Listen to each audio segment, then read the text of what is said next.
Imagine this. It's 1971. A family moves into an old farmhouse in Harrisville, Rhode Island. At first, it's just odd noises, doors slamming shut on their own, clocks stopping at 3:07 a.m. But soon, the shadows come alive. A malevolent spirit latches on, tormenting them with visions of the damned. They call in Ed and Lorraine Warren, paranormal investigators who stare into the abyss, and sometimes the abyss stares back. That was just the beginning. From the haunted doll Annabelle, birthed the fires of creation and cursed to unleash hell, to the veiled horrors of a demonic nun stalking the halls of a Romanian abbey in 1952. We've journeyed through weeping ghosts in 1970s Los Angeles, poltergeists in Enfield, England, and possessions that make the devil himself pull the strings. Welcome to Red River Horror, where we travel those channels of fear. This week, for the on-screen representations of history's most famous ghost hunters, Ed and Lorraine Warren, portrayed beautifully by Patrick Wilson and Vera Farmiga. Today, we're diving deep into the Conjuring Universe, summarizing every chilling film from The Conjuring to The Nun 2, dissecting the scares and the lore and the touch of some of the real-life cases that inspired them. All as we build up to the final chapter, The Conjuring Last Rites. Grab your holy water. The Warrens' work isn't done yet, and neither is ours.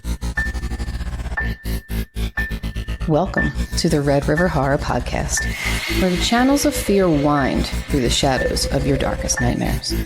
From cursed horror films and bone-chilling tales to whispered interviews and the desolate echoes of abandoned places, we explore every sinister current. Grip your oars tightly and brace for the journey ahead. Now, guiding you through the murky waters, your host, Joe Zakrzewski, joined by Red River Horror founder, Eddie Caiazzo.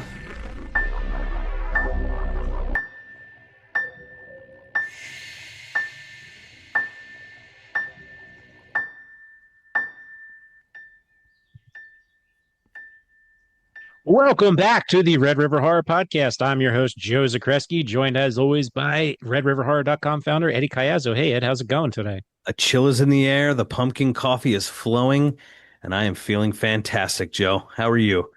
I'm pretty good. I have not jumped on the fall wagon yet. I hold it pretty tight to the 922. I'm launching big this year. Okay. So it's been a great year for horror movies so far. We've got plenty more coming. One of them being the latest and final installment of Patrick Wilson and Vera Farmiga as Ed and Lorraine Warren. And The Conjuring comes to a close, which I thought The Devil Made Me Do It was the end of the line, but here we are with one more. Well, as you know, Joe, the Conjuring films, I don't know how, whenever I post something to the site, whenever I post something to YouTube, if I post something to Instagram, well, the impressions go wild. So there is an appetite for these Conjuring films and a box office for these Conjuring films that I guess I just underestimated. I thought once we started branching out into different movies and some of the movies that weren't reviewed as high started coming in, I'm like, okay, so this will level off. No, there is an appetite for Patrick Wilson and Vera Farmiga as the Warrens. And so they're going to close this book on the Conjuring universe. And it's kind of exciting. It's a little bit sad because it's been pretty strong.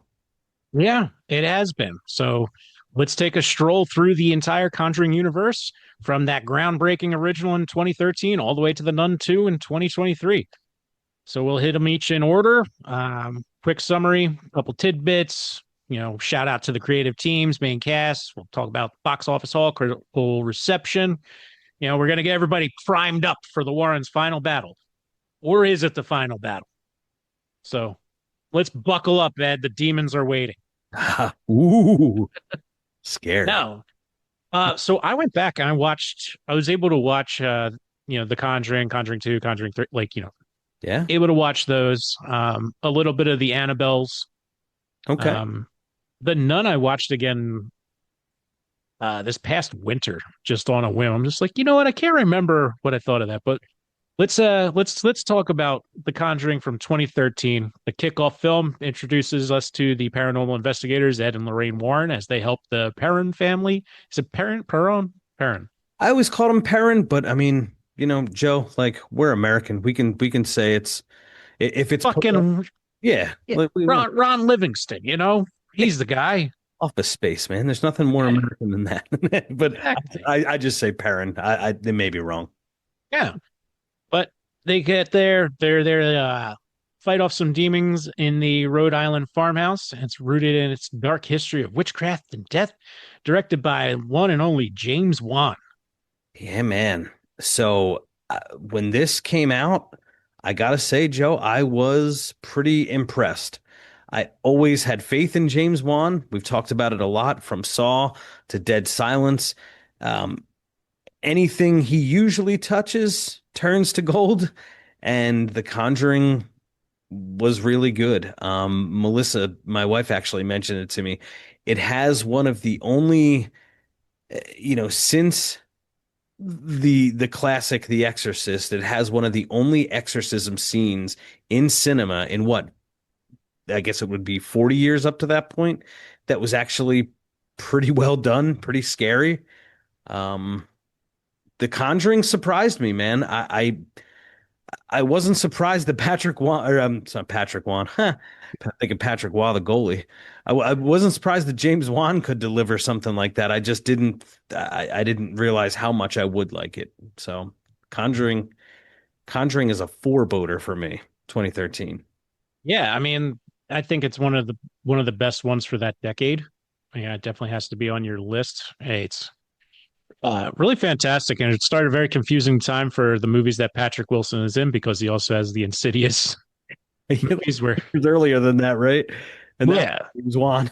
yeah, And but you're right. Like Patrick Wilson too. Like he's a big part of Insidious. So yes, like he's one half of the Warren team in these Conjuring movies. But you're right. Like Insidious, like he's the guy. Like the yeah, story's all centered around him. So he's a double dipping there in the horror space for the main. What is it? What they say? You're not the main character. Like I'm not the main character, but Patrick Wilson is the main character. yeah, he sure was, and he knocks it out of the park. I mean, really good job. The fun part that everybody has with The Conjuring is that Ed and Lorraine Warren were real people. Mhm. Before our time. That made appearances on daytime talk TV. I'm not going to dig too much into the reality of them. There's plenty of other folks who have covered that subject, so I don't think we need to dig too deep into it. The most important part of when you get into the Conjuring series and all of it is you have to remember it's mostly the names, and everything else you got to take with a very big grain of salt. And some of it's embellished or made up just for the sake of having a movie. Yep, they take a lot of liberties with a lot of things, but I will tell you something interesting for me, Joe. As we roll through, and we're just on the first one, but it's an important one, The Conjuring 2013. As we roll through, you might find this hard to believe. I had no idea who the Warrens were. So Right. this was, and I know, look, I know there's a lot of hate. I know there's a lot of skepticism. I know there's a lot of controversy.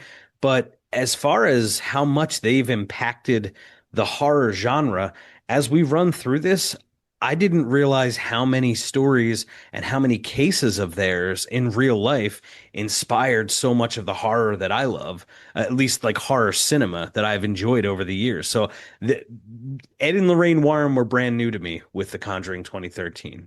Yeah. Well, they don't use their names in the first one that they're associated, like the first movie that's made off of a case that they worked on. And yeah, no, they don't use the names Ed and Lorraine Warren in it. And that's the Amityville Horror. Oh, wow. Right, right. That's one of their cases, right? Mm-hmm. So, and now when I was So, a kid, I loved the Amityville horror. Like that scared the crap out of me. yeah, it comes from, the bad reputation that they built from, like, it's not really bad, but it's like they had their own kind of cult following, but not the best representation to the American public. Right. And one thing we know about James Wan, he's not American, he's Australian. It's So true. Right. maybe unless he gets on, it's like, nah, it's pretty interesting. Yeah. Or enough time has passed where like people like us who did not grow up knowing who they were. I don't know how popular were at any point, but it set the tone. And anytime you have a horror movie where there's some realness behind it, that always helps propel the story. Like especially from the audience's point of view, to make you scared. It's a good point. You know, I yeah, never if thought of that, but yeah, there's always that, especially when you're younger, you don't understand when they say this is based on a true story. You're like, wait, really? It's based on, yeah, it's just like, well, yeah, I mean, they made a movie. It's cinematic. There's effects, there's actors, there's embellishments, there's a writing team behind it. But yeah, this yeah, is based off of something that happened. And I didn't, Joe, I really didn't realize how much the Warrens have impacted at least horror cinema that I've consumed and kind of it's weird because it's almost like the stories that they've faced or covered have has kind of brought me along. And yeah, you're right. Amityville Horror, that's one of the first I've seen back in the yeah, day. So The Conjuring, so it was good for me to get introduced, even though these were um a portrayal on screen. It was good for me to get introduced to the Warrens for the first time, not having known anything about them. It was kind of cool. yeah. So, and that sets the tone, and then obviously our lead cast with Patrick Wilson, Vera Farmiga, they make it their own, and they do a good job. They have great chemistry together. At least I think when I went back and watched them, like they fit. Yep. Sometimes you watch these movies and it's just like, all right, the couple's not as believable, but they had a good. I think they gelled well, Yeah. and then. uh but one of the things in the opening, because you mentioned the exorcism, so I'm going to give you one of the first false things. So we know they're real people. Yep. Very big lie to open it up, and it seems necessary. So Mhm. like, when you talk about the portrayal of the exorcism being in a movie, and you're Roman Catholic, right? Oh yeah. And in the beginning of the movie, there's a blurb that says Ed Warren is the only lay person approved by the Catholic Church to perform exorcisms. Yes, yes. I was going to ask about that. That's not true. Okay, okay, because None. that was interesting. And honestly, only did I discover that like prepping for this episode. Like I heard it in passing as the series went on, Yeah, but I never then took the extra step to say, oh, well, now who were Ed and Lorraine Warren? Let me dive into them and their like other than their museum and some of the popular things that surround them in the visual space. I would have only seen that from the movie that he's the only yeah, demonologist that's not a priest. So that's false. it's false. Okay. He's not a approved exorcist. And something to keep in mind is like, they did that again, adding that element adds to the like, oh shit, kind of like. But if you remember the actual movie, The Exorcist, even in that, it's being an exorcist as a priest is considered very controversial Yeah. and out of date. That's kind of a big part of the movie. Yeah, they have to So investigate every case yeah, thoroughly. You don't yeah, just approval to do an exorcism. yeah. There's not just some lay person in the 60s and 70s. You're like, yeah, this guy's okay. Yeah, right, right. No, no, you're right. You're No, right. So, okay, so Ed but Warren, it's not a demonologist. no. Well, he can be a demonologist. I mean, would you call an exorcist a demonologist? I mean, Let's just say not an exorcist. So he yeah, can that's perform exorcisms. yeah. But for the movie's sake, that's what they make it. He's got the ability to be an exorcist, and Vera Farmiga is uh, she's got the what do you call it? The Lorraine Warren, it's not a psychic medium. What do they call it? Man, I'm already drawing a blank. It's I know what you're talking about. Clairvoyant. Ah, yeah. So I was gonna say someone add it in the comments. Yes. But okay, so we're saying as we move forward, Ed Warren can perform exorcisms, and Lorraine Warren is clairvoyant. Yeah, so she can interact with the dead. Yeah. So nice 1-2 punch combo they got. Yeah, they cleaned Yeah. up 320 million at the worldwide box office, Joe. Didn't know this till we started. As of right now, as of when we're recording this, 86% on Rotten Tomatoes. Yeah. So I didn't realize until preparing for this episode how loved the original Conjuring was. And it is, I will say it is that damn good. It's damn good. It's a solid forebodder and a good kickoff to what follows. Tell you, it's so good especially at this time in movies. There was a lot of movies coming out that were looking identical. Like, were the two like circus ones the greatest, or like no, the magicians ones? Was it the magician and the illusionist, and then the Conjuring and a haunting in Connecticut? Yeah. Very similar. Nobody remembers the Connecticut one. No, if I'm not mistaken, the Connecticut one was pretty panned, right? There's people like there's an audience for it, but I don't think it's liked much. It's not bad, but the Conjuring is just that much better. Yeah. So the first Conjuring definitely sets the tone for it. It's good enough that there's no surprise that it built into a universe.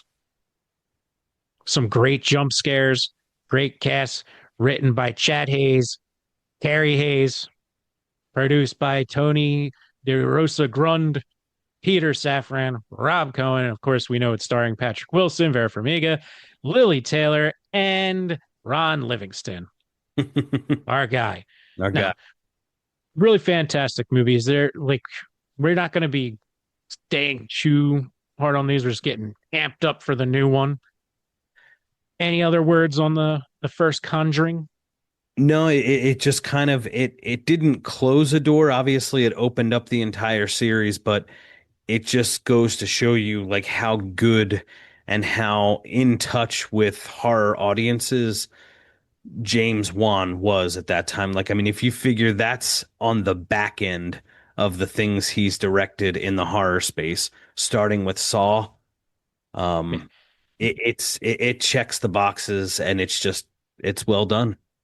And clearly a lot of people think so. I challenge everybody. You find me a horror director out there who does more scary shit with a doll than James Wan. That's right. Okay. There's nobody. His creepy characters always look good. That's the thing. They could be goofy.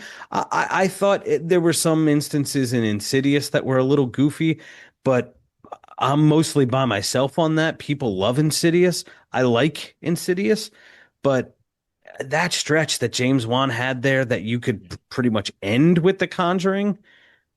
I mean, he's already done it. He's a Mount Rushmore of horror directors in the new millennium for sure. Absolutely. Absolutely. And speaking of dolls, that's where the first follow-up comes from in 2014. 1 year after The Conjuring, Annabelle, the doll from the movie, gets her own spinoff. So we get the origin story of the possessed doll. Couple in the 1960s in California faces demonic terror after a cult-related incident awakens evil forces targeting their family. I mean, not directed by James Wan. We have this one's directed by John Leonetti, written by Gary Dauberman, and we have Peter Safran and James Wan on as producers. Yes. And then, funny enough, we have, we got. Well, I'll just shout out the cast. I'll just shout out the cast and everything real quick. So we got Annabelle Wallis, played by Mia Form, Ward Horton, played by John Form, or he plays John Form, and Alfre Woodard plays Evelyn. Yeah. So I tried to get back to watch Annabelle, and it was hard for me to enjoy it, and I don't remember, like, it was very forgettable, and that reflects with the 29% on Rotten Tomatoes. People calling it a lackluster cash in, cheap jumps rather than being genuine dread, but it still made 257.6 million worldwide. Right. Markedly less than The Conjuring, but enough to say, oh yes, we're pressing forward with this series. Like making Annabelle was a good idea with that kind of box office take. It got people out because like it targeted people. Like, if you really like that first one, you want to learn more about the doll. It leaves you curious.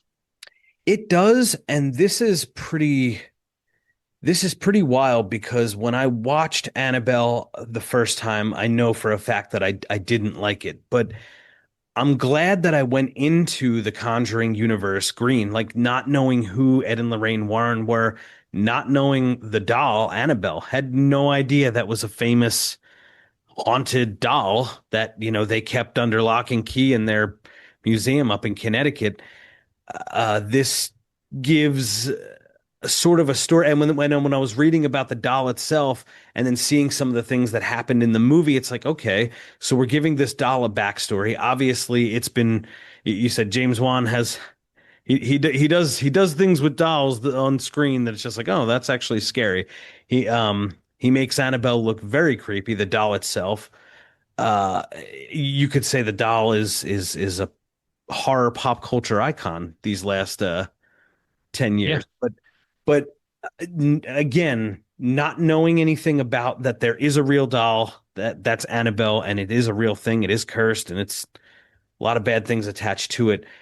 When I went back and watched it, because I did in preparation for this interview, when I went back and watched it, I said, okay, it's not as bad as I remember, because I did not like it upon a first watch. It's not as bad as I remember. The home invasion element scared me. Um, the some of the cheap jump scares, especially with like the devil demon looking thing, scared me. But the movie as a whole feels like a not as well done version of Rosemary's Baby. And it seems almost as if, and Joe, I might get in trouble for this. Annabelle 2014, the first one, it seems more like a Lifetime type movie with a Lifetime type ending, you know? Yeah. Yeah. No, I can't disagree with that. But Yeah, it's not that great, but I don't know. I mean, we're going to talk about more in a minute. It picks itself up. it absolutely does. But so before we move on from that, I'll give you some Annabelle fun stuff. So the real Annabelle doll, we talk about the design for the movie, looks a lot creepier, much better than what it actually is just a regular from any Toys R Us toy store you could get Raggedy Ann doll. Right. My sister, That's all. Yeah. right?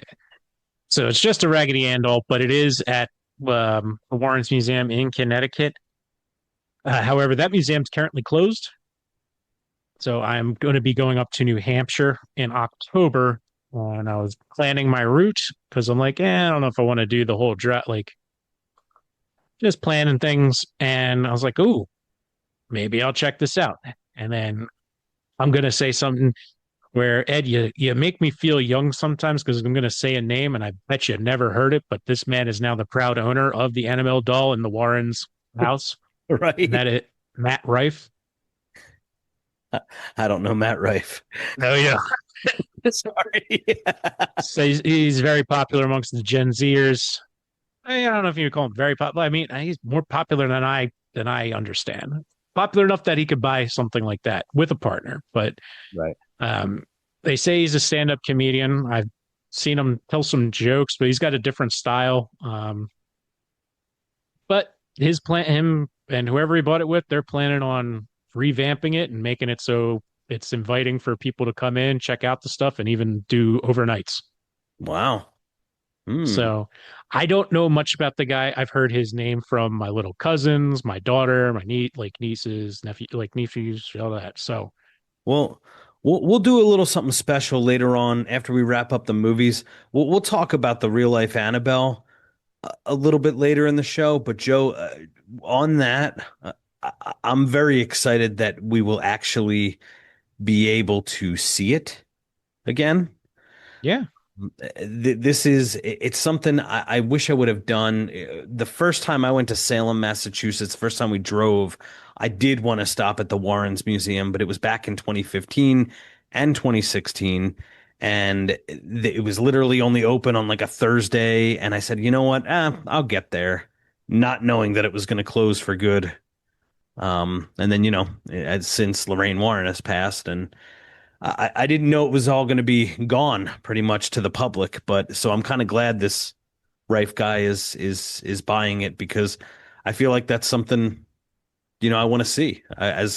as a horror fan, as someone who's into that kind of thing, and um But it that's the impact that these movies have had from the start. Like this guy, fan, now bought it and is going to bring it to the public.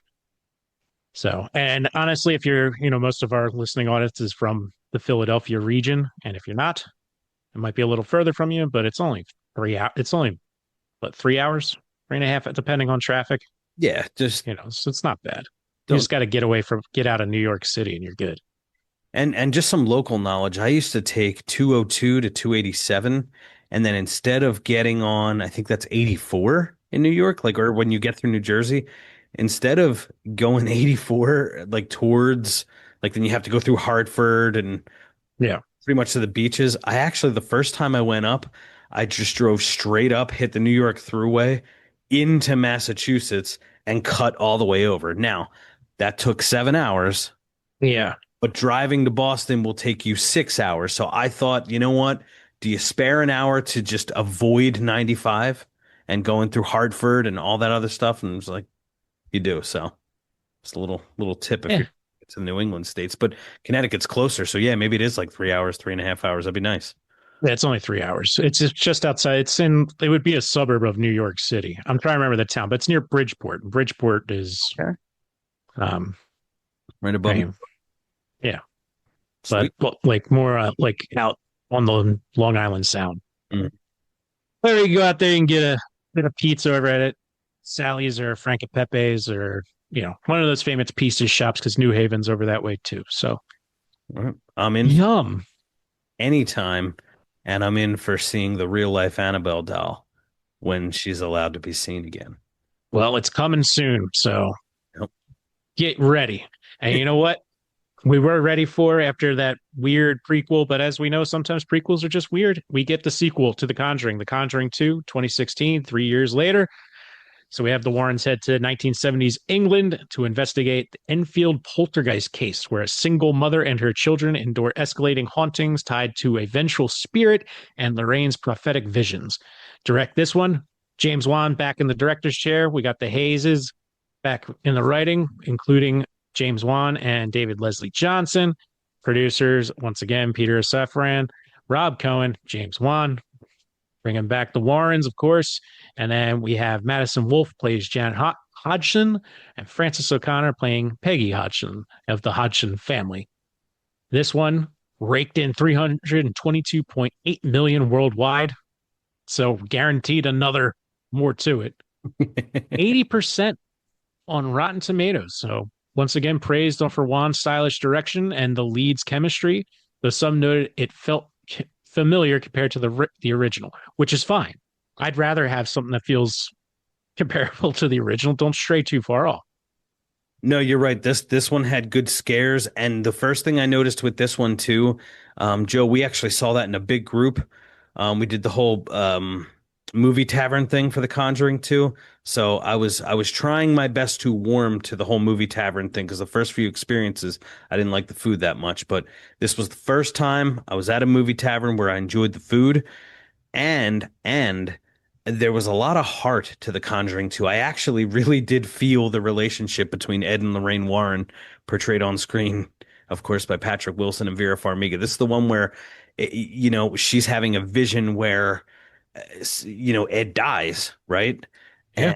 And I was like, wow, like there's real storytelling to this. And I know it's kind of, I know in the moment it could be goofy, but there's a moment where he just starts playing an Elvis tune, right, to the family. Like the family's going through this awful time.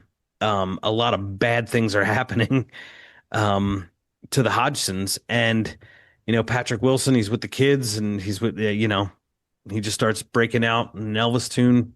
I don't know. The movie, yes, it was scary. It was done well as James Wan always does, but it had heart to it as well. Oh, yeah. I mean, when you talk about the scene where the montage of Patrick Wilson playing Fools Rush In by Elvis Presley, it's a big, like, oh, they've got such a big heart kind of scene because earlier in the movie, the girls are saying, their dad left and he took all the Elvis records with him. Right. And they loved listening to Elvis with their father. Nope. So then he's got them. These kids are hurting. And he plays Fools Rush In. And there's a whole montage. Yeah. Can't help falling in love with you. Yeah. Isn't the name of the song Fools Rush In? It's not. The only reason I know that is because of my parents' wedding song. That's the only reason. I thought it was Fools Rush In, but everyone calls it Can't Up falling in love. Sorry. It's still a very sweet moment, Joe. It, Yeah, it got me in the feels, you know? yeah. I don't know. But dude, 80% on Rotten Tomatoes. It grows 2 million more than the original Conjuring. Uh, we have we have a universe officially when The Hmm. Conjuring 2 drops. He actually has another song called "Fools Rush In." Completely different song. But yeah, I was like, I gotta look that up. We'll have to Yeah, let's listen to both of them. Just not on yeah, here because then we'll get a copyright strike. So we'll yeah. just No, that's another time. I don't. I enjoy Elvis every now and then. I do too. You just can't go wrong. There's a reason why it was popular. No, and then sidebar, not to take us off track here, but I don't know if you've seen, you send me like funny reels. One of the things I've seen is like there are these reels now featuring Elvis where it's like 70s Vegas Elvis, where he does something different to the audience each time, and it's usually terrible. So, So they've been cracking me up. Like the one he summons thunder and lightning, and then you hear like he's performing the song. Like, you hear the thunder and lightning, and then the screams from the audience. Whoever's doing them is cracking me up. It's called like the well, El. send them over. Yeah, I figured you were all over that because I don't know why I started getting them. I Like don't know. the one that I couldn't stop laughing was it's just like, so it gives an anecdote with each of these reels. And, in 1970, whatever, Elvis, pulled out a gun and shot into the audience because people were being loud or something. So, and it's just like, whoop, Sally, whoop, whoop. I couldn't stop freaking laughing because It's fantastic. people are screaming. It's like, ah. I don't. So I think it's called the Elvis sandwich, but I will share. Yeah, Just a sidebar on the Elvis thing because it's one of the first time I've cried, laughed in a long time. good. We like a good laugh around here too. Yes. Yeah. The So one more thing on The Conjuring too, as we continue chugging along here, um, reading the criticism, people saying it felt familiar compared to the original. The Conjuring 2's got a great little twist in it. So mm, if you remember, the Warrens leave after seeing video footage of the daughter, setting things up, and it's like she's faking it. If anybody sees this, they know that she's faking it, hmm and they have to go. But then it's like, why was she faking? Because the demon said that she would kill everybody if she didn't get them out of the house. Yeah, and that's where we get introduced to our nun in The Conjuring 2 as well. yes, in a So very creepy. And the thing is, if I'm not, yeah, is that where? Is that the movie where it had the Marvel type ending after the credits and we see the nun kind of? yeah, Oh yeah, dude, creepy stuff. yeah. So I mean, fantastic sequel. It Yeah. was Conjuring 1 and 2. If you're, let's just say you don't feel like delving into the series, you cannot go wrong with the Conjuring 1 and 2. No, you can't. And literally is not one of those ones where it's like, oh yeah, the first one's great and the second one's a little like, no, I think they're both like a great 1-2 combo. Mm-hmm. And you can't say that for a lot of movies in general. So It's very, very hard to pull off a successful sequel these days. I know yeah, you didn't like it. I loved Halloween 2018, really did. Very excited. And then Halloween Kills came and it's like, what the hell? What the, yeah, we were doing so well here. yeah. And much like Star Wars. So Right. anyway, let's go back to the doll. So now we're in 2017. Once again, a year later, we get Annabelle Creation. hmm So now we're set in the 1950s. The prequel follows a doll maker and his wife who open their home to orphans after a tragedy, only for their handmade doll to become a vessel for a demonic entity preying on the girls. Ooh. This one was directed by David S. Sandberg, writer Gary Dauberman, producers Peter Safran, James Wan. So, a lot of familiar names getting in there. Our main So, actors, yep. oh, just to note, David F. Sandberg, he directed, he got big because of that original short Lights Out, like the short Lights Out. Okay. was given the full feature later, but he's the director of Annabelle creation. Ah, that's awesome. Yeah, Yeah, that's a good note, especially, I see that like James Wan coming from the short to big screen. right. So grabbing another one. Yeah. Hey, what was Lights Out? Is that what's his evil robot? What's his production? Oh, James Wan is Atomic Monster. Atomic Monster. Yeah. So was Lights Out an Atomic Monster movie? I'll have to look. Well, Yeah, let me look look that. that up while I keep talking here. Shout out to our actors and actresses. So we have Stephanie Sigmund, who plays Sister Charlotte, Talitha Bateman, who plays Janice, Lulu Wilson plays Linda, and then that Paisan from Down Under, Anthony LaPaglia, plays Samuel Mullins, who's the family, the father of the family, keeper of the house, blah blah blah. I know. And Miranda Otto as Esther Mullins.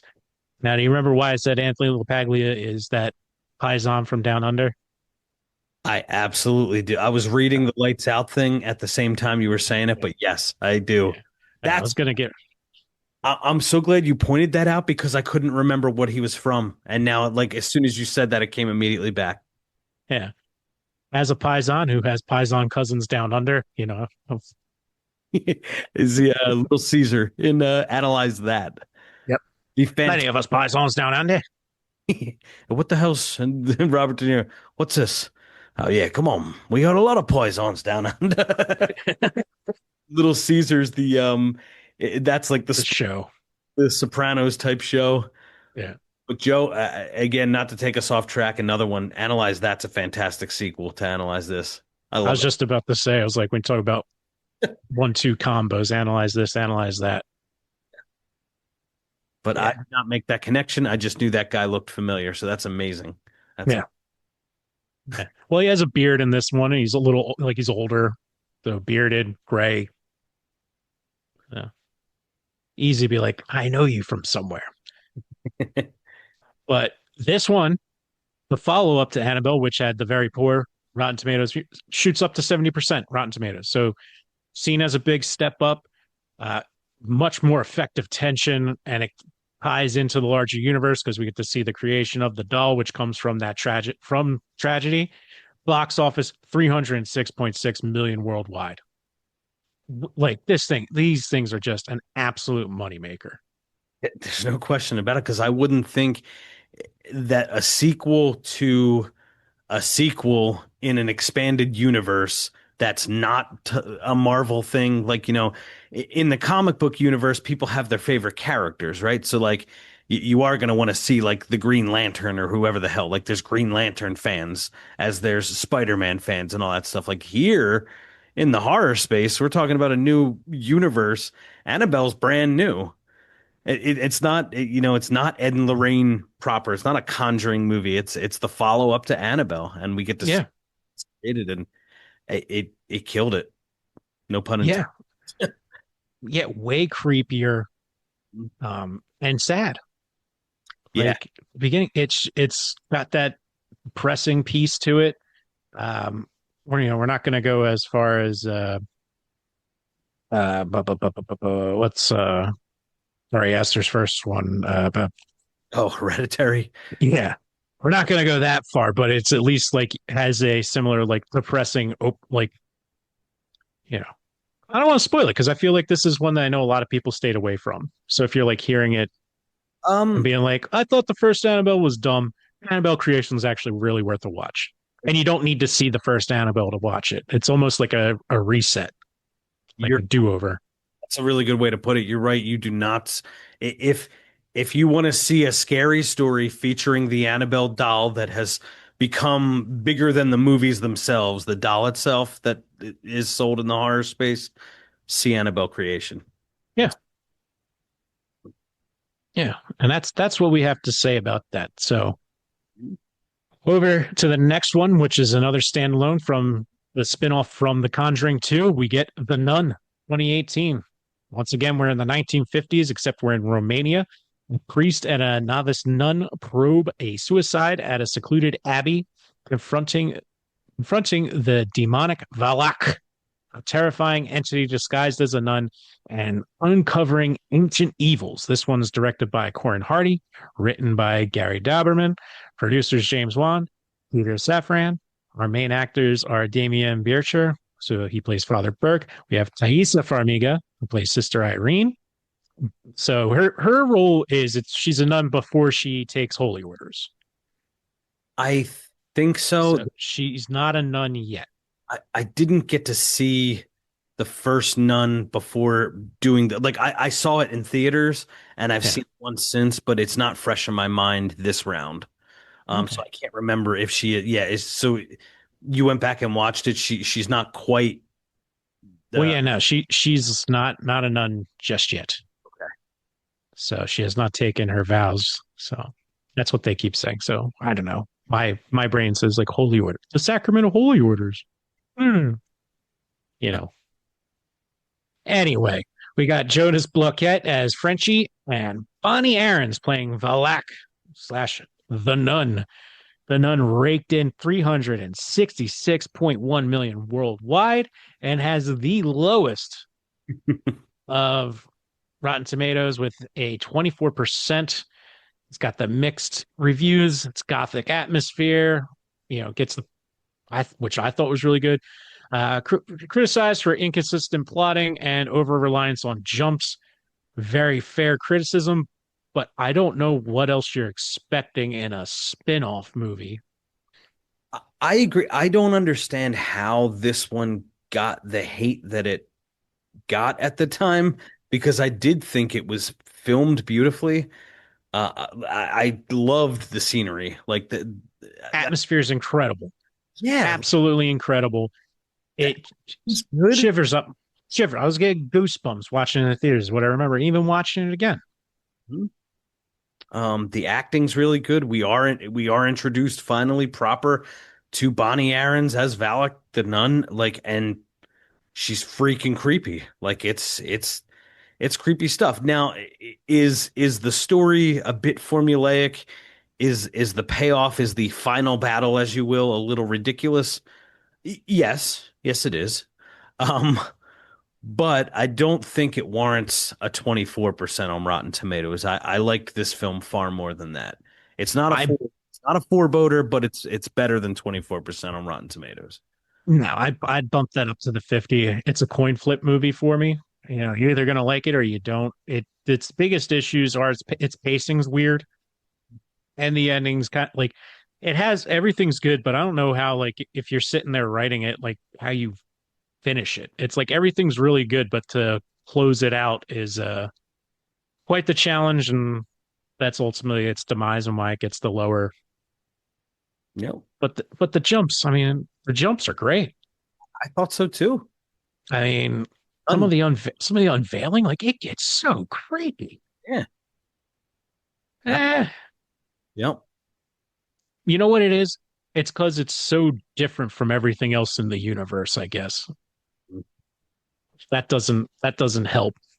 If you're expecting something more Conjuring-esque, and it's we have to have something, which I guess would be the jump scares, lots of jump scares. Nope. I don't know. I'm just spitballing here, but hey, I think The Nun you should watch it and you should decide for yourself. And if you don't like it, you don't like it. But if you like good atmospheres and creepy shit, it hits those marks for me. If you're a completionist, you got to watch the entire universe. Do it. The Nun. Oh, you're gonna watch The Nun. Watch it, baby. Yeah. So let's go on. So now we are getting into the more recent stuff.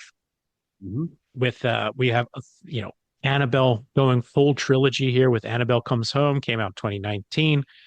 So the Warrens' daughter and her friends accidentally unleash Annabelle and other cursed artifacts from the family's occult room, turning a babysitting night into a supernatural siege.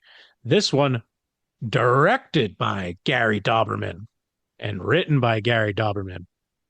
We got old James and Peter producing again, but hey, here we go. We get McKenna Grace as Judy Warren, Madison Eisman as Mary Ellen, Katie Sarfi as Daniela Rios, and of course we get Appearances from Patrick Wilson and Vera Farmiga. Yes. Yeah, Um, yeah. this Annabelle Comes Home is fine. It's better than the original Annabelle, but it is very forgettable. I have, So you want to talk about the only thing you have is jump scares? yeah, Watch this movie. right. That's the only way I can put it. Kind of get Uh, the museum come to life, if you will, during yeah, the babysitting expedition. but here's the thing. I mean, again, a third Annabelle movie, 231.3 million Yep. worldwide. Like it's just a cash cow. It really is. It's a cash cow, and it just brings in the money. But if I was going to criticize this one, I would go right for relying too heavily on jump scares, and it's But hey, again, another 200 something million bucks. Which Why wouldn't you? from this we were supposed to get the Crooked Man that never came. But Yet, there's some things you and I got to get into before we wrap up that maybe the Crooked Man, but he doesn't make it into we saw the Crooked Man there, but he doesn't make it into any of the movies after that. yeah. Well, we'll see. We shall see. We don't know yet. We have not seen the new one. This is again. We're We're getting pumped up. This is the goal of this episode was The Conjuring has come so far. There are 8 movies that we're featuring. The 9th movie in the Conjuring universe is Last Rites. Um, it's available now, and I'm very excited to see it. But the idea of this is to bring you up to speed so that if you haven't seen Last Rites, you will now know where we. Mm-hmm. Mm-hmm. That leads us to number 3 of The Conjuring, The Devil Made Me Do It 2021. Inspired by a real 1980s case, the Warrens tackle a murder trial claiming demonic possession, uncovering a satanic curse that endangers their own lives amid occult rituals. This one was directed by Michael Chavis, written by David Leslie Johnson McGoldrick, who did the screenplay and story. James Wan obviously gets credit for his story. Producers, once again, James and Peter. Welcome back to Patrick Wilson and Vera Farmiga, but now we are introduced to Rory O'Connor, who plays Arnie Johnson, who's the one who has the devil make him do it. Sarah and Catherine Hook, who plays Debbie Glatzel, and Julian Hillard, who plays David Glatzel. This one, once again, another raking, but not as much, but still, like in 2021, 206.4 million worldwide. Yeah, I mean, Not bad, especially for post-COVID, like post-streamers. This one actually hit theaters at the at a point when theaters were in recovery mode. say box office take for films. I mean, not all theaters, not all screens were open even at that. Mm-hmm. To pull in 200 million, that's pretty wild. Yeah, yeah. But here we go. This one gets the lowest rating of the 3 Conjurings, so 55% on Rotten Tomatoes. Not you know not unexpected for any kind of trilogy. Usually, third gets a lot of flack, but hey, whatever. So the critics, they like Wilson and Farmiga. But again, great chemistry from the two of them, but it's used as a dip in quality with less focus on haunts and more on procedural elements. Yeah, I mean, I thought that was what I like about this movie is the shakeup. Um, but there are some parts of it that are kind of dumb, but it's different. It is. There's a very different feel to this one. As you know, I know you and I were probably going to disagree on The Devil Made Me Do It because I know that you actually like the case itself, the story itself. So this is a property that you're already going into saying, okay, it better be done right, right? I went back and watched it to prepare for this episode, and I still felt about what I felt when I watched it the first time. It is a coin flip for me. Like there are some cool parts. The lady's creepy that is kind of causing all the problems. I think that it gets kind of weird as the Warrens have to go figure out what the problem is. It gets just a little. It's almost like a board game. It's like we have these two great actors that have portrayed these characters, and we're familiar with them, and they're just doing a fantastic job, but the story is just not making it for me, you know? Yeah. Great intro. I mean, the opening to the movie is really good. And it unravels from there. It's I respect the change, but I'm glad there's a fourth one where I think they're going to go back to the formula that worked really well for one and two. I think this was just to try something new, something different, and it is you know, the case in real life. Like I forget I can't remember at the end of the movie because I just watched it too. Because So he in real life he it goes down to the charge gets dropped to manslaughter. yeah, So, all that says is that you still killed them, but you didn't do it intentionally. right. Sorry. It's a little crazy. My studio here, dude, I am Yeah. footsteps and things are shaking. Oh man. Oh yeah, no, it's creepy as shit up there. Maybe So maybe the devil made me do it. Maybe that lady's like the main bad guy is back and oh boy. uh, doesn't want you doesn't want us talking bad on it. Bad mouthing that chick. This isn't good. I'm dead serious. There's a change in tone after I said this. I'm about to get a James Wan type jump scare here. Hey, you just may. Um, I wanted to like this more after, like, yes, the case is famous. It does have that heart. You do feel for the main guy that it's happening to, but it just kind of goes off the rails a little too much. They play there's a little too much that they mess around with the story to make it work. I agree. I ended up walking away after that second watch, liking it less. So I was like, oof. I think that's all I can say about that is I liked it because it was different, but then it's ultimately, yeah, And what are you hey, gonna do? that's fine. So they missed on the first Annabelle, and the reviews reflect it. They missed on the third Conjuring, the reviews reflect it. But to close out before we get to Last Rites, which is where we're going to leave you, we have The Nun 2. Now, Yeah. um, I watched The Nun 2 going into this for the first time, and I thought it was just fine. Well, it looks like Rotten Tomatoes agrees with you. So 52% considered an improvement with better scares, and it sticks closely to franchise formulas, which goes back to what I just said, where I think Last Rites is going to go back to what worked. Um, and The Nun was different from the rest of the Conjuring universe, and then making it more like the other Conjuring movies Yep. seems to have worked out really well. So the rematch of Sister Irene and Valak in France this time. Oh. I'll tell you though, So, man, Bonnie Aaron's just a little tidbit who plays the nun. Just they make her up so creepy. She does such a great job. Uh, she's been hitting the convention circuit with, oh my God, Barbara Crampton. hell yeah. And like it's weird so we, Red River Horror, we follow Barbara Crampton, of course. And their story, anytime they hook up at a convention, it's just like they become really good friends, Bonnie Aarons and Barbara Crampton. So it's a little horror nugget for you. Is that a fun fact?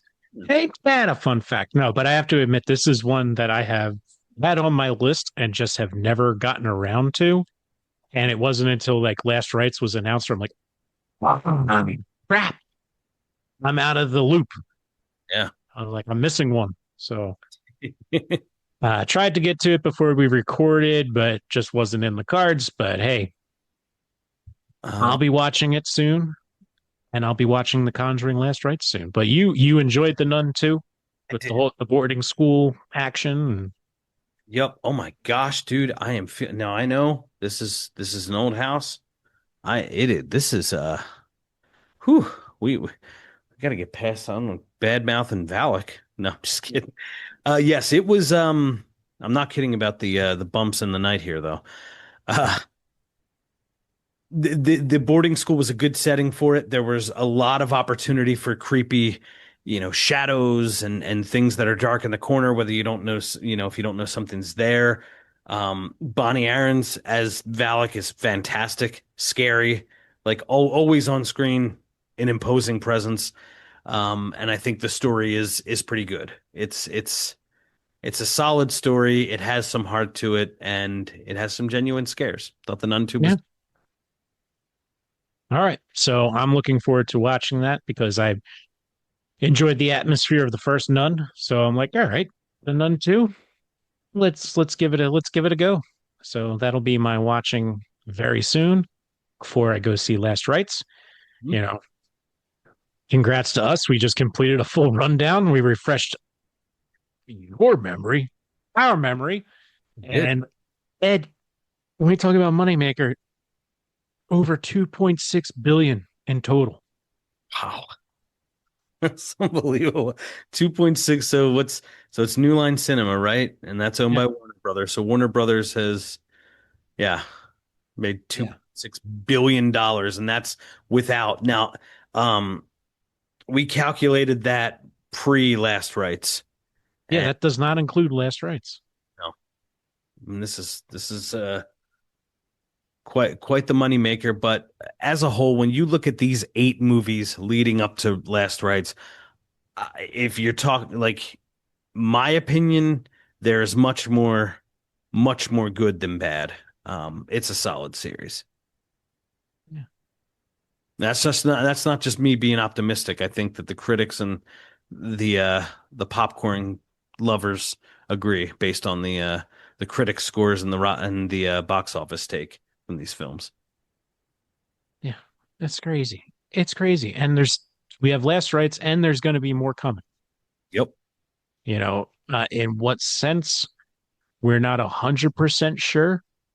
There's, talk of TV series on HBO Max. So that's in pre-development, I think, still, or like, Yeah, I don't know. I think I did print the variety piece. Let me check just so yeah, we're talking 2.6 bill going into Last Rites. Yeah, here it is from Variety. HBO Max series sets Nancy Wan as showrunner. Conjuring TV series currently in development. HBO Max takes a big step forward. Variety has learned exclusively. That's why I printed Variety's story, and this was back on September 9th. That Nancy Wan has boarded the project and serve as writer, executive producer, and showrunner in addition to both Peter Cameron, Cameron Squires. Um, Now, HBO Max has not commented on it, but the show was first reported to be in development back in 2023. So I didn't, our good friend Joe D knows this stuff. I had no idea they were going to be making a Conjuring show. I just figured, Um, you know. at this point of that announcement, it could go either way. Like it might not happen. Um, And at the time that this piece was written, when Variety learned this, I'm guessing, uh, Nancy Wan is big, and I'm sure it'll say later in the article, what she's. I But just for example, this article from Variety came out on the 9th, and Last Rites had already grossed $194 million as of that week. Oh man, I'm excited to see it. I'm doing everything I can to avoid spoilers. So if you're one of like me and Ed who are behind on The Conjuring Last Rites, go see it. Tell us what you think. Yeah. As for the TV show, I mean, if this continues to crush, I could see it happening. But also, I think where they're a lot of the weight on it moving forward is going to be how well Welcome to Derry does. Okay. So Welcome to Derry's coming out October 27th, 26th. And that is going to have Bill Skarsgård As Pennywise. Oh man, have you seen the trailer? yeah. Oh man, I can't wait. This is gonna be fantastic. Bring it on. I cannot wait. But also cannot wait to see Conjuring Last Rites. Yep. That's a good 1-2 combo. Yeah. Our group chat today with our horror friends, 2025 has been something to behold, man. If you're a horror fan, it's been a hell of a year. Yeah. It's been, speak of the devil. I don't know. Look at your phone. Dude, I am telling you, there is stuff going on up here. I am I'm glad we're edging towards the end of it here. So I guess let's move into what I thought was important because I hadn't known the Warrens going into The Conjuring. Let's cover just some of the real cases. There's three proper films, Conjuring 1, 2, and The Devil Made Me Do It. So let's go into that Perron family, the haunting. So just for everybody to know, everything else is made up. So outside of the pre-Conjuring movies, the Nun, Annabelle, like other than the doll itself, Annabelle, everything else is completely fabricated for the sake of the movie franchise. So, anywho, I'll take it from here. So, the real life Parham family haunting. So, that's the 2013. Obviously, the OG is loosely based on reported experiences of the Perron family in Harrisville, Rhode Island. In 1971, Roger and Carolyn Perron moved into an 18th century farmhouse known as the Old Arnold Estate with their five daughters, where they claim to encounter escalating paranormal activity over the next decade, including strange noises, objects moving on their own, foul odors, apparitions of ghosts, and physical attacks. The family attributed much of the malevolence to Bathsheba Sherman, a real 19th century resident of the property, rumored to have been a witch who cursed the land after allegedly sacrificing her infant child to Satan and hanging herself. Paranormal investigators Ed and Lorraine Warren were involved starting in 1973, documenting multiple spirits, some benevolent, others demonic, and attempting a seance that reportedly worsened the situation, leading to an unsuccessful exorcism attempt. The Perrons left the house in 1980, and while they and the Warrens maintain the events were real, skeptics often view the claims as exaggerated or unsubstantiated. Hmm. So when you hear the real story, I mean, okay, that sounds like whenever I've heard other people be like, well, you know what? This plate just fell right off the counter. I don't know what it was, you know. Yeah. So Okay. All right. So I mean, that sounds, yeah, that sounds like a haunted house story to me and a real witch. And, um, yeah. all right. So that was what was portrayed on screen in the original Conjuring. What about the Enfield poltergeist case? So in the real life Enfield poltergeist case, so that's based on the Enfield poltergeist, a reported paranormal incident that occurred in Enfield, North London from August 1977 to 1979. It's centered on the Hodgson family, single mother Peggy Hodgson and her four children, Margaret, Janet, Johnny, and Billy, ages 13, 11, 10, and 7, who lived in a council house at 284 Green Street. The disturbances began on August 30th, 1977, with reports of furniture moving on its own, knocking sounds on the walls, and objects being thrown across rooms. The activity escalated to include Janet levitating, speaking in a deep, gravelly voice, claiming to be a deceased former resident named Bill Wilkins, verified as a real person who died in the house, and physical assaults. The case was primarily investigated by Maurice Gross and Guy Lyon Playfair from the Society for Physical Research, who documented over 2,000 incidents, including audio recordings and photographs. Ed and Lorraine Warren visited very briefly in 1978, but their roles exaggerated in the film. They described it as poltergeist activity, possibly involving demonic elements. Police, journalists, and skeptics also witnessed events, though controversy persists. Janet later admitted to faking some occurrences, hence the twist in the movie, about 2%, but maintained most were genuine. While critics attributed to family stress or hoaxing, phenomena reportedly ceased in 1979 after interventions, including attempts at exorcism. I will tell you, man, reading about this Enfield case and here, I think that I heard, did a little digging into this, hearing some of those tapes. I mean, this is the closest thing, at least, that I've ever come to, um, saying like, okay, I think this is real. I think, I mean, something really, really bad happened, and um, whether it's the real life horror of the situation they were in, or something otherworldly, this story that The Conjuring 2 is based off of scared me. Yeah, it's even though like the Warrens are very limited to it. It was definitely worth making the film for it because it just works. It's a very creepy story, and there's enough documented evidence to use. Because I know at the end credits they play some of the actual audio Yeah. But yeah, from that's it. So that's where I initially heard it. So yeah, I delved deeper, closer to when we saw it, and was creeped yeah, out and stopped. yeah. So There we go. Now we actually go to the third and final one, the Devil Made Me Do It case. So it's based on the trial of the actual Arnie Cheyenne Johnson, a landmark 1981 case in Brookfield, Connecticut, often called The Devil Made Me Do It murder. It began in 1980 when 11-year-old David Glatzel, brother of Johnson's fiancee Debbie Glatzel, exhibited signs of demonic possession, including violent outbursts, growing, and speaking in unknown voices. The Glatzel family sought help from paranormal investigators Ed and Lorraine Warren, who concluded David was possessed by multiple demons and arranged Catholic exorcisms. During one ritual, Johnson reportedly taunted the demon to leave David and enter him instead. On February 16, 1981, Johnson stabbed his landlord and boss, Alan Bono, multiple times during a heated argument at a dog kennel where they worked, leading to Bono's death. Johnson claimed he blacked out and had no memory of the act, attributing it to demonic possession. At trial, his defense team, supported by the Warrens, argued demonic influence as a form of insanity plea, the first claim in legal history.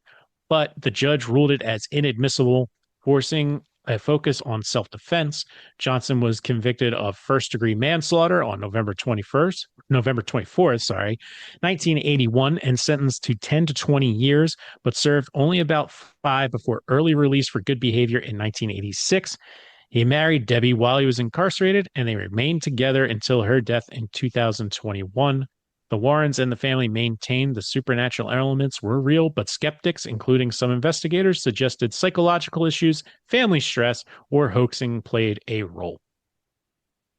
uh, again, Joe, with this one in real life, I don't know how you get out in 5 years if there wasn't a pretty damn convincing case made that the devil made him do it. Just saying. Um, Yeah, uh, yeah. I mean, as you heard there, so they argued more of the self-defense, and it's hard for a dead person to tell their side of the story. You know, you know, it comes down to what can you convince? Like, what did you tell the jury, and what do they have to say? So um, but finally, compelling.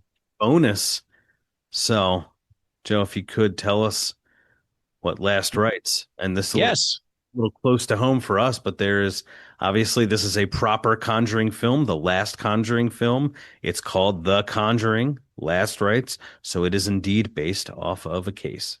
Yes, and it is the real life, and it's the Smurl haunting case. And so we'll talk about the real one. So that this doesn't get you hype, I don't know what will, especially if you have faith in them going back to the tried and true thing that worked for the first and second film. It's based on the alleged Smurl haunting, a reported demonic infestation in West Pittston, Pennsylvania, from 1974 to 1989.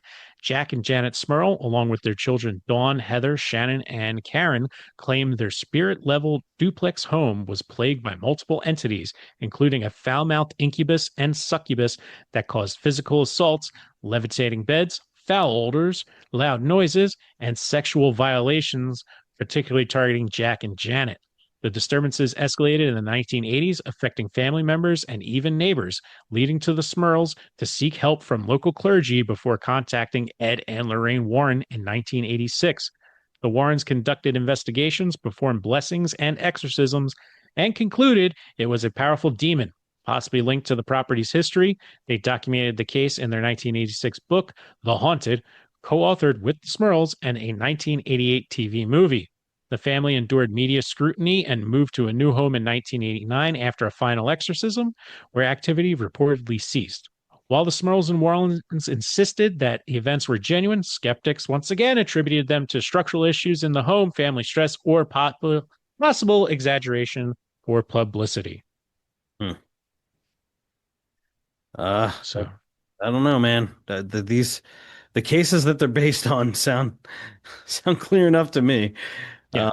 Uh, Not to say to go either one way or the other, but at least not enough to have that like that conspiratorial monkey on your back where you say, wait a minute. Just like reading these here and honestly being in this situation right here, right now, it's like, okay, um, that sounds creepy.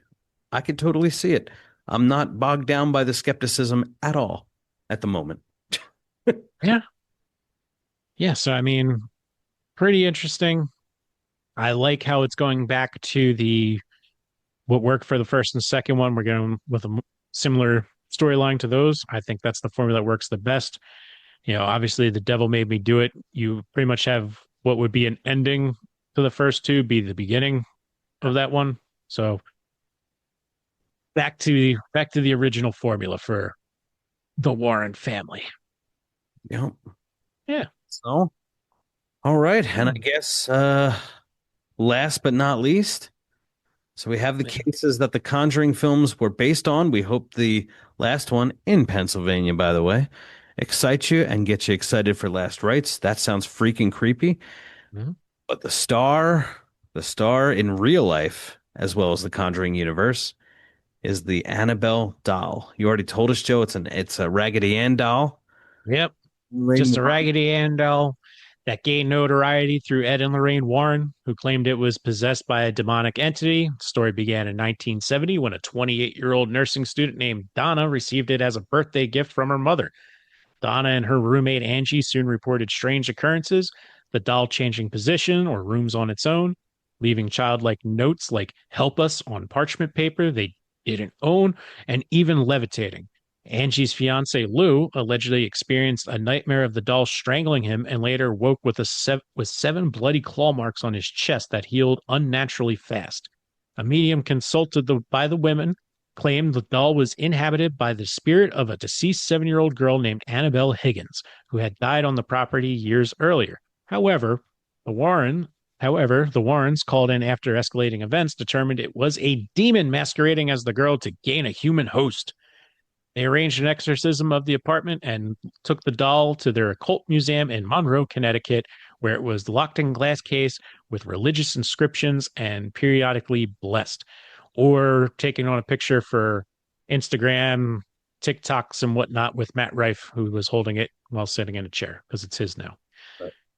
So, well, we'll find out if anything happens to him, but let's talk about some deaths attributed to it. So we got the Warrens and supporters. They attribute several misfortunes to the doll, often tied to those mocking or disbelieving in its power. So hey, you take that thing out, you want to take pictures with it, act like it's a joke.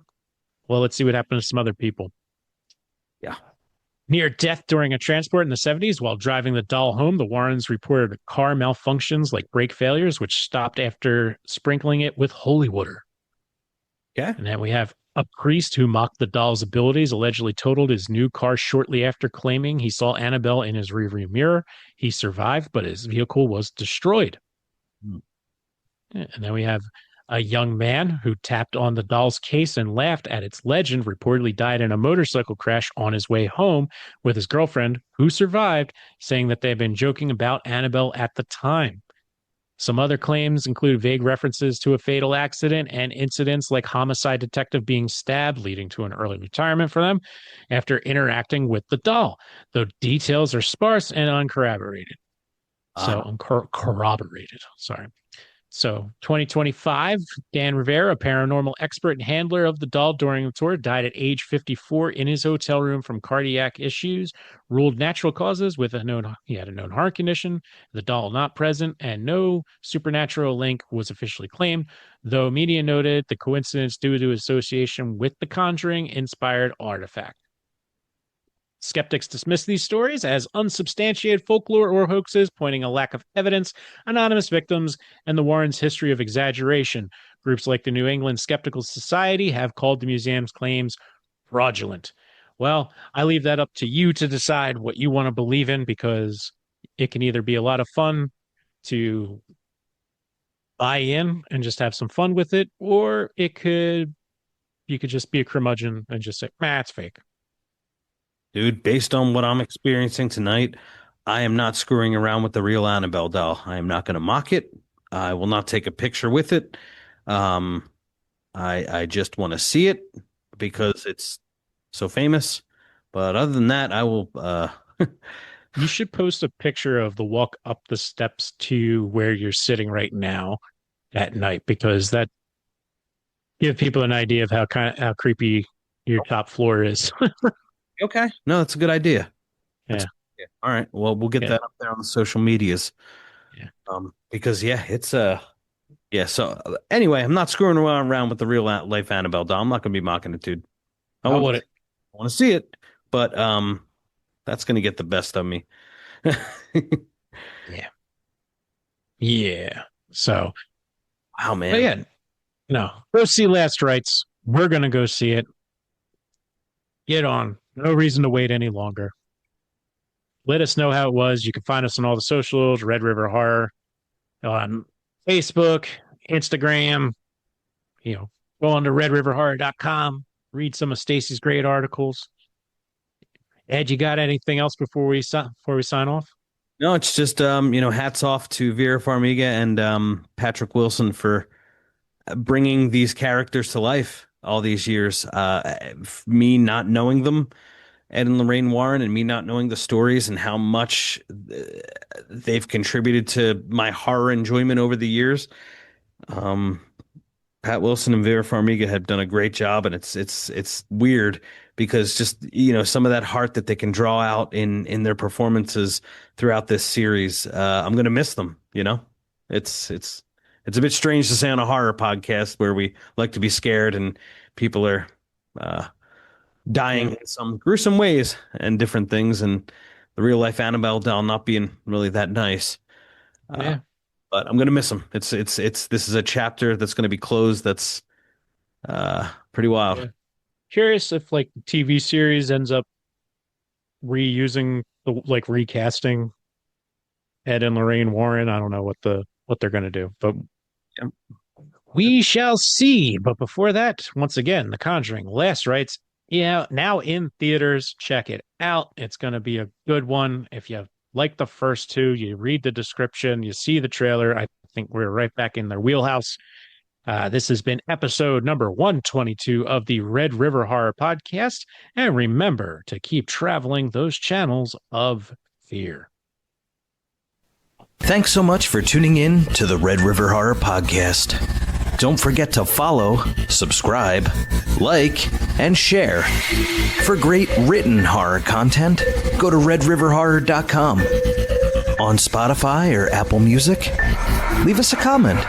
Or if you have a thought about the show, just email redriverhorror@gmail.com. Thanks for listening, thanks for watching, and as always, thank you for following those channels of fear.